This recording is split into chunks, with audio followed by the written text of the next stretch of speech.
नमस्कार दोस्तों, स्वागत है आप सभी लोगों का आपके अपने यूट्यूब परिवार में। और दोस्तों आज के सेशन में हम लोग करेंगे एसएसटी का दोस्तों अगला प्रैक्टिस सेट, जिसमें दोस्तों हम लोग करेंगे कुछ इंपॉर्टेंट क्वेश्चंस जो प्रीवियस ईयर क्वेश्चन में पेपर में पूछे जा चुके हैं। तो चलिए वीडियो को शुरू करते हैं। जो लोग भी चैनल पर नए होंगे चैनल को सब्सक्राइब कर लेंगे, बेल आइकन को भी प्रेस कर लेंगे ताकि आपको नोटिफिकेशन मिलता रहे। तो चलिए आज का पहला क्वेश्चन करते हैं। आज का पहला दोस्तों क्वेश्चन रहा कि भारत में ग्राम पंचायत कितने वर्षों के कार्यकाल के लिए चुना जाता है। उम्मीद करते हैं कि इस क्वेश्चन का सभी लोग दे पाएंगे आंसर। और चूंकि आप जानते हैं कि ग्राम जो पंचायत होता है उसमें कितने वर्षों के कार्यकाल के लिए चुना जाता है, तो सभी को पता होगा कि ये जो है कि आपका 5 वर्षों के लिए चुना जाता है। तो इस क्वेश्चन का जो राइट आंसर बनेगा ऑप्शन नंबर 1 बन जाएगा। दूसरा जो क्वेश्चन है कि पुलिस थाने के प्रभारी का पद नाम क्या है। दिया है स्टेशन हाउस अफसर, पुलिस अधीक्षक, अफसर on special duty, home inspector. तो ये जो है पुलिस थाने का जो प्रभारी होता है उसका पद नाम क्या होता है, तो उसे कहते हैं स्टेशन हाउस अफसर। यानी क्वेश्चन नंबर 62 का जो राइट आंसर बनेगा ऑप्शन नंबर 1 ही सही हो जाएगा। नेक्स्ट क्वेश्चन देखिए दोस्तों, क्वेश्चन नंबर 63 क्वेश्चन है कि हिंदू उत्तराधिकार अधिनियम में लाए गए 2005 के संशोधन ने निम्नलिखित में से क्या मुहैया करवाया। पहला है कि अल्पसंख्यक समुदायों का धार्मिक विद्यालय खोलने का अधिकार। दूसरा है महिलाओं का पारिवारिक संपत्ति में बराबर हिस्सेदारी का अधिकार। और तीसरा है हिंदू समुदाय का विवाह संबंधी विशिष्ट कानून का अधिकार। और चौथा है पुरुषों का तलाक के बाद मुआवजा देने की जिम्मेदारी से सुरक्षा का अधिकार।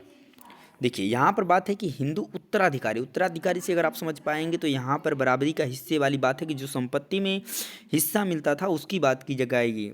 उत्तराधिकारी कौन होता है, तो आप हम जानते हैं कि जो पुत्र होते हैं उत्तराधिकारी उन्हीं को बनाया जाता है, जो भी उनके परिवार की संपत्ति होती है। तो यहाँ पर बात की गई है महिलाओं का पारिवारिक संपत्ति में बराबर हिस्सेदारी का जो अधिकार है 2005 के संशोधन में ये मुहैया करवाया गया था। नेक्स्ट क्वेश्चन देखिए, क्वेश्चन नंबर 64। क्वेश्चन नंबर 64 जो है कि दिया है कि भारतीय संविधान की व्याख्या का अंतिम अर्थ निर्णायक किसे माना जाता है। भारत के राष्ट्रपति, संसद, न्यायपालिका या अटॉर्नी जनरल। तो भारतीय संविधान की जो व्याख्या का अंतिम अर्थ निर्णायक माना जाता है वो माना जाता है न्यायपालिका को। तो राइट आंसर बन जाएगा इस क्वेश्चन का ऑप्शन नंबर 3। नेक्स्ट क्वेश्चन है क्वेश्चन नंबर 65। दिया है कि अत्याचार निवारण अधिनियम 1989 को निम्नलिखित में से कौन से समुदाय को न्याय दिलाने के लिए पारित किया गया था। दलित एवं अल्पसंख्यक, अल्पसंख्यक एवं आदिवासी, आदिवासी एवं दलित एवं केवल अल्पसंख्यक।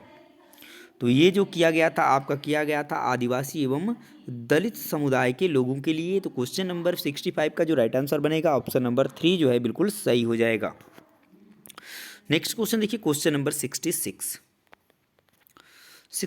क्वेश्चन है कि ऐसी राजनीतिक व्यवस्था जिसमें एक से ज़्यादा स्तर की सरकार हो उसे जो है क्या कहा जा सकता है। तो उसे आपका कहा जाता है संघवाद। क्या कहा जाता है, संघवाद कहा जाता है। तो याद रखेंगे इस चीज़ को, काफ़ी इंपॉर्टेंट है।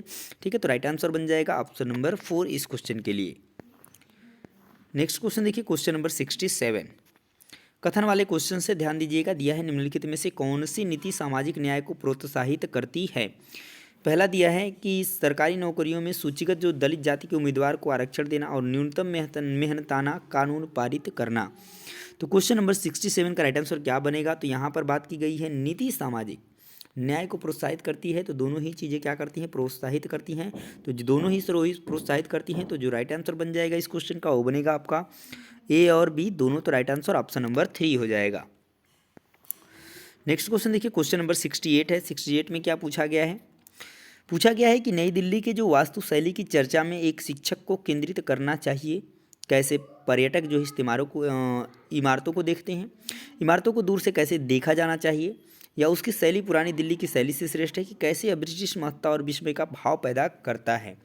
तो क्वेश्चन नंबर 68 का जो राइट आंसर बन जाएगा कि नई दिल्ली की जो वास्तुशैली की चर्चा में एक शिक्षक को केंद्रित करना चाहिए वह यह है कि चौथा है। देखिए कैसे देखा, इमारतों को कैसे देखते हैं ये नहीं है, कैसे देखा जाना चाहिए ये नहीं है, ना ही उसकी शैली पुरानी दिल्ली की शैली से श्रेष्ठ है, ये ऐसा नहीं होना चाहिए। ये होना चाहिए कि कैसे यह ब्रिटिश महत्ता और विस्मय का क्या करती है, भाव पैदा करता है। तो राइट आंसर ऑप्शन नंबर 4 बन जाएगा क्वेश्चन नंबर 68 के लिए। नेक्स्ट क्वेश्चन है क्वेश्चन नंबर 69। 69 में ये पूछा गया है कि इतिहास शिक्षण का उद्देश्य केंद्रित होना चाहिए। जो भूतकाल में क्या घटित हुआ है यह बताना, या भूतकाल में यह कैसे घटित हुआ है यह याद रखना, या उन मुद्दों की पहचान करना जो वर्तमान में भी प्रासंगिक है, या अधिगमकर्ताओं में क्रियात्मक क्षमता विकसित करना।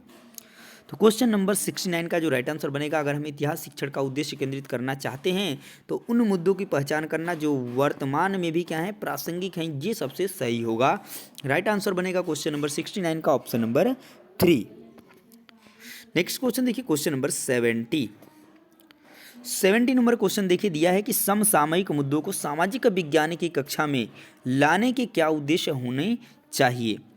पहला दिया है कि देश से जुड़े मुद्दों के प्रति रुचि को बढ़ावा देना, विश्लेषण और आलोचनात्मक मूल्यांकन करने का कौशल विकसित करना, और सी है सनसनीखेज खबर मुहैया कराकर विषय के प्रति रुचि पैदा करना, या डी विद्यालय परिसर के अधिगम और विद्यालय के बाहर की दुनिया को जोड़ने में अधिगमकर्ता की मदद करना। सही विकल्प का चयन करें तो यहाँ पर आपको बताना है कि समसामयिक मुद्दों को सामाजिक विज्ञान की कक्षा में लाने के जो उद्देश्य हैं वो क्या होने चाहिए। तो क्वेश्चन नंबर 70 का जो राइट आंसर बनेगा वो बनेगा आपका, देखिए अगर हम बात करें कि देश से जुड़े मुद्दों के प्रति रुचि को बढ़ावा देना, ये सही है। वहीं विश्लेषणात्मक और आलोचनात्मक मूल्यांकन करने का कौशल जो है विकसित करना, ये भी सही है। सनसनीखेज खबर मुहैया कराकर विषय के प्रति रुचि पैदा करना, ये सही नहीं होगा, जबकि डी बिल्कुल सही हो जाएगा। तो यहाँ पर जो सही आंसर बनेगा ए बी डी किस ऑप्शन में है, तो ऑप्शन नंबर सेकंड में है। तो इस क्वेश्चन का right answer option number D बिल्कुल सही हो जाएगा दोस्तों। तो ये थे आज के 5 मिनट में 10 इंपॉर्टेंट क्वेश्चंस दोस्तों। ऐसे ही 5-5 मिनट के आपके सभी विषय के 10 जो इंपॉर्टेंट क्वेश्चन है दोस्तों मैं कराऊंगा। तो ऐसे वीडियोस देखने के लिए चैनल को सब्सक्राइब करना नहीं भूलें। तो मिलेंगे नेक्स्ट वीडियो में, तब तक के लिए जय हिंद।